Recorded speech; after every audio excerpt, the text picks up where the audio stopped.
Die klassischen Fleischmaden sind wohl die gängigsten Naturköder im Friedfischangeln.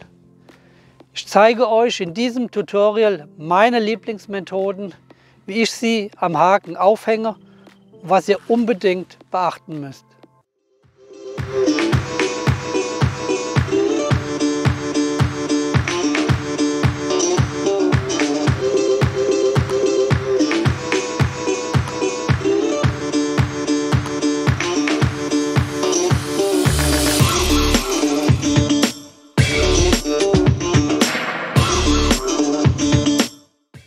Und zum Schluss gibt es wieder einen Bonustipp von mir.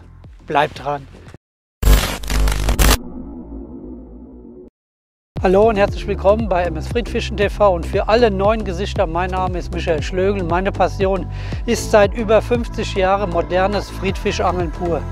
Ich führe unter anderem Workshops in Gruppen sowie Privatcoaching direkt am Wasser durch.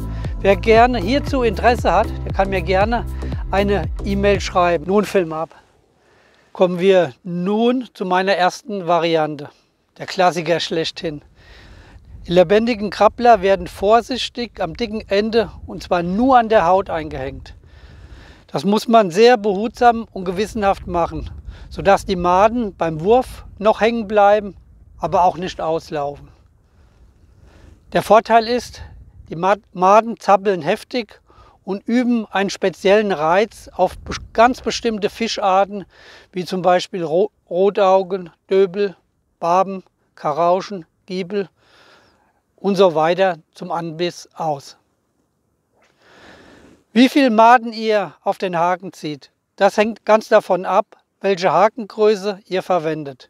Wichtig ist, das Ganze muss in der Proportion zueinander stehen. Als Faustregel sage ich, dass ein Häkchen bis Größe 18 und kleiner maximal eine Made verträgt. Beim 16er Haken hingegen sind es dann schon 2 und beim 14er Haken dann 3 und so weiter. Da die Haken leider nicht genormt sind, wie bei einem Schraubenschlüssel mit bestimmter Spannweite, ist das von mir hier nur ein Richtwert. Da die lebendigen Maden nur ganz fein an der Haut eingehängt sind, ist somit die Hakenspitze frei für das Haken im Maul. Und das ist ganz wichtig. Kommen wir nun zum Nachteil dieser Variante.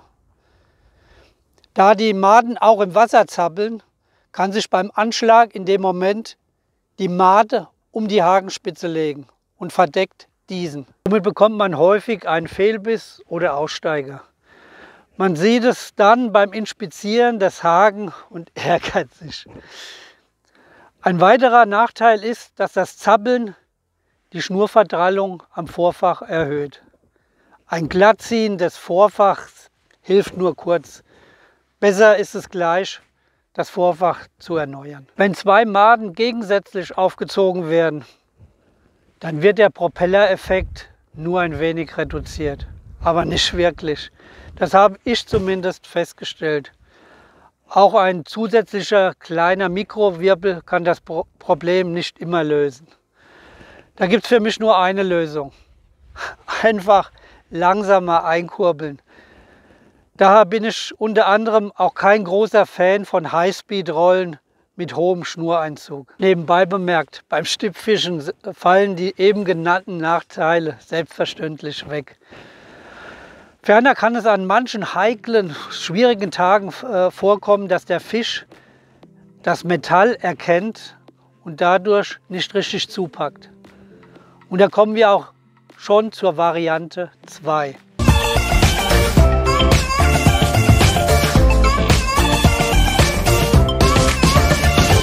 Ich bevorzuge diese Variante, wenn ich einen größeren Haken mit wenig Maden besticken möchte und ich ihn somit tarne.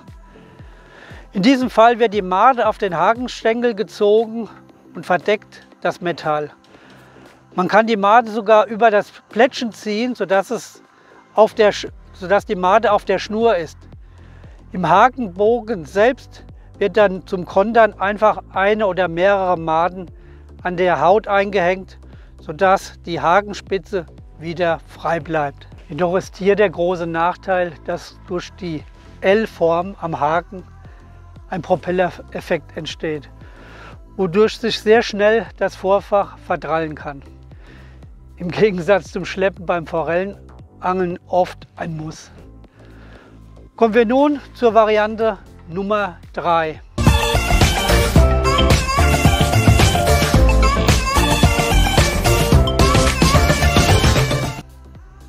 Das Anködern mit leblosen Maden. Leblose, schlaffe Maden hört sich erstmal nicht gerade positiv bei vielen Anglern an. Man suggeriert sofort, dass gerade das Zappeln der Reiz ausmacht, ob der Fisch den Köder nimmt oder nicht. Ja, da gebe ich euch recht, das stimmt, aber nur zum Teil.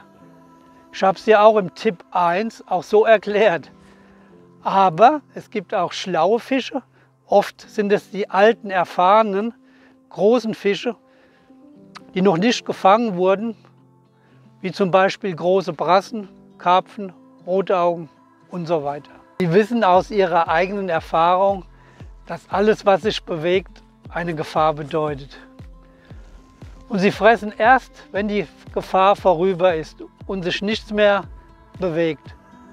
Und dann hat die Falle zugeschlagen und wir landen hoffentlich den Fisch. Die leblosen Maden hänge ich klassisch ganz schlicht am Ende an der Haut ein, wie in Methode 1. Hier liegen die Vorteile wie folgt auf der Hand. Ad 1, der Haken ist immer frei beim Anschlag. Ad 2, beim Einkurbeln habe ich viel weniger Verdrallung, da sie nur schlaff nach unten hängen. Ein weiterer Vorteil der leblosen Maden ist vor allem beim Methodangeln. Die schlaffen Maden am Haken halten nämlich das Futter bis auf den Gewässergrund zusammen. Danach löst es sich auf. Und auch der Haken bleibt besser im Futterzentrum liegen und kann sich nicht außerhalb wegbewegen. Und jetzt zum Bonustipp.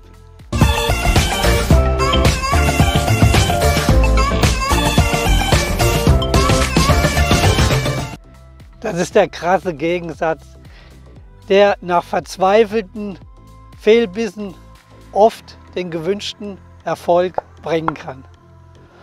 Wo man normalerweise in der Proportion 3 Maden auf den Haken zieht, so ein 12er Haken als Beispiel, nehme ich nur eine. Die Made wird in diesem Fall auch nicht aufgezogen oder vorne eingehängt, klassisch, sondern schlicht mittendurch, wie man es eigentlich nie macht. Und sie läuft auch aus. Aber sie bringt gerade an Naturgewässern, wo die Fische kein Hakenscheu haben, den gewünschten Erfolg. Probiert es einfach aus und schreibt mir in der Kommentarleiste, ob ihr auch so Erfahrungen gesammelt habt. Falls ihr sonst irgendwelche Fragen zu diesen Anköderungsvarianten habt, so lasst es mich gerne unten in der Kommentarleiste wissen. Ich hoffe, mein Tutorial hat euch gefallen. So könnt ihr mir gerne ein Like spendieren. Ich sage mal wieder danke fürs Zuschauen und bis zum nächsten Film. Euer MS.